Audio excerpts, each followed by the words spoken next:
Елиезер. За патот. За вистината.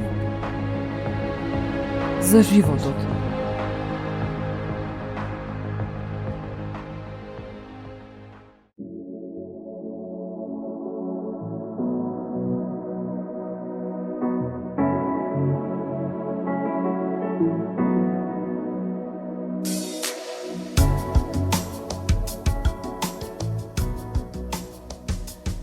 Седум нешта што треба да ги направиме. Седум нешта што треба да ги култивираме во нашиот живот ако се одлучиме дека го сакаме најдоброто од небесниот татко.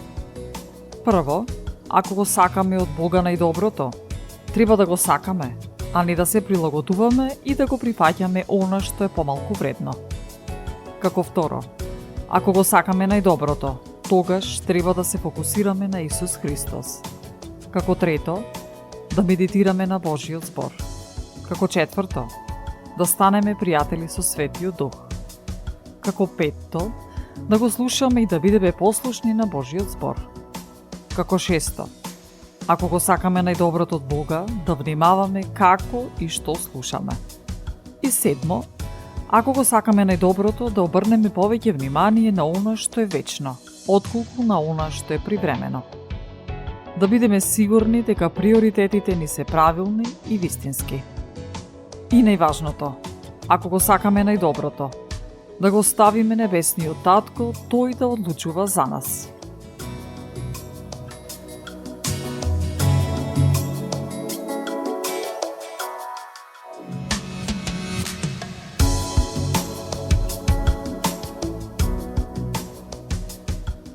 Во Јован 3.27, Јован Крстител изјави: Не може човек ништо да прими ако не му е дадено од небото.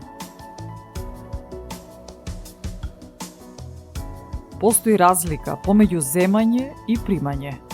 Многу луѓе земаат, грабаат се што можат да земат.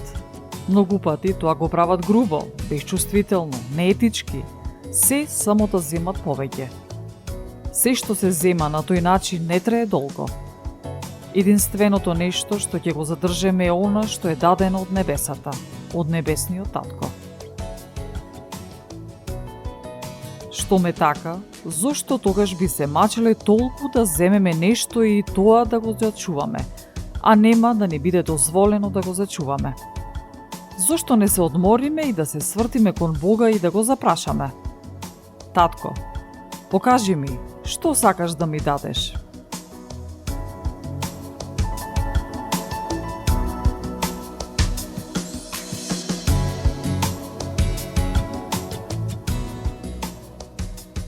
Исус на неговите ученици му рече: Не плаши се, младо стадо, зашто волјата на вашиот Отец е вам да ви го даде царството. Така што, доколку го имаме царството, пошто би трчале и грабале и присилно би земале? Не земаме борејќи се, туку затоа што волјата на нашиот небесен татко е да ни го даде царството. Ако се фокусираме на земање, тогаш не сме во можност да видиме што има за да примиме. Менталитетот дека ова морам да го земам, дека имам право на тоа, не носи во вистинската патека. Тоа не е начинот на кој размислува небесниот татко. Царството небесно функционира поинаку. Треба да прашаме: Татко, покажи ми, која е твојата волја? Што сакаш да ми дадеш?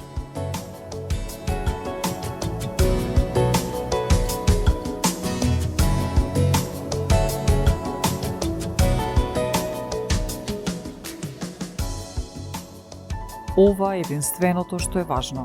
Тоа е единственото нешто што е трајно.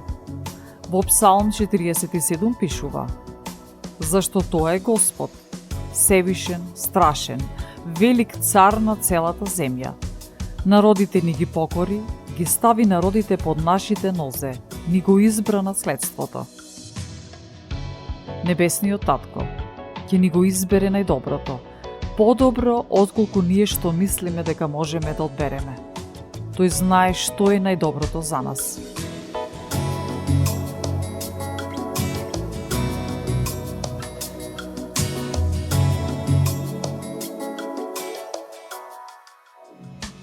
Зошто сме збунети во паника? Во повторени закони 12.9 пишува: зашто сега уште не сте влегле во местото на спокојот и во наследството што Господ вашиот Бог ви го дава. Зошто не сме влезени во нашето наследство и спокој? Затоа што не сме му дозволиле на небесниот татко да ни го даде. Зошто? Затоа што мислиме дека ние можеме да го земеме.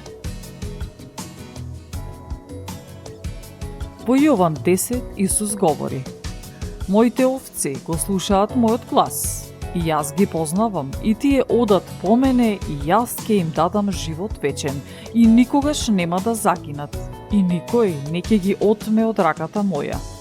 Мојот Отец, што ми ги даде, е поголем од сите, и никој не може да ги грабне од раката на мојот Отец.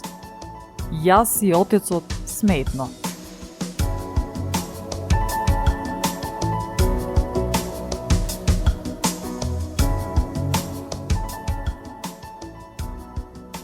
Најголемото и најзначајното нешто во универзумот е тоа што Бог го има дадено. Тоа никој ништо не може да го одземе. Она што небесниот татко ни го има дадено е поголемо од се. Нема потреба од страв, стрес и напнатост. Да ни стои на ум изјавата на Исус: мојот Отец што ми ги даде е поголем од сите, и никој не може да ги грабне од раката на мојот Отец. Јас и Отецот сме едно. Тоа е гаранција. Во тоа се состои нашата увереност, спокој и мир. Во Евангелие според Матеј 5.5 Исус говори: блажени се кротките, зашто тие ќе ја наследат земјата. Така што, ако го сакаме најдоброто од небесниот татко, тогаш да го оставиме да избере тој што е најдобро за нас. Дали сме подготвени да го оставиме небесниот татко да избира за нас?